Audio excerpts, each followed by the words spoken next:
Hello, I'm Robert Garfius, an ethnomusicologist. I have done field work in many countries of the world, and I have been doing it for many, many years.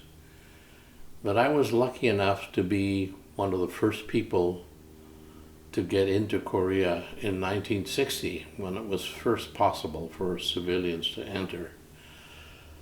And what is fascinating is at that time people outside of Korea knew very little about what was happening with Korean culture, certainly with Korean music. I was at that time studying in Japan, but I came back to Korea in 1966 with this specific purpose of filming and documenting the traditional musical and dance culture of Korea.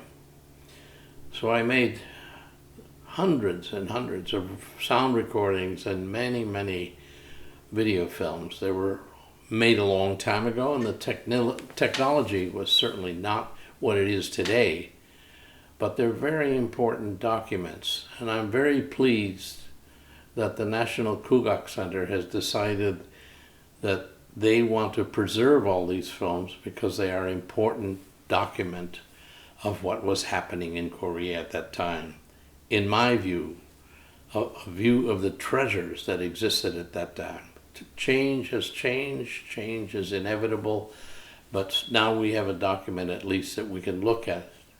So I would ask people to listen, particularly I think to the sound recordings, because they're very complete and very in their full length.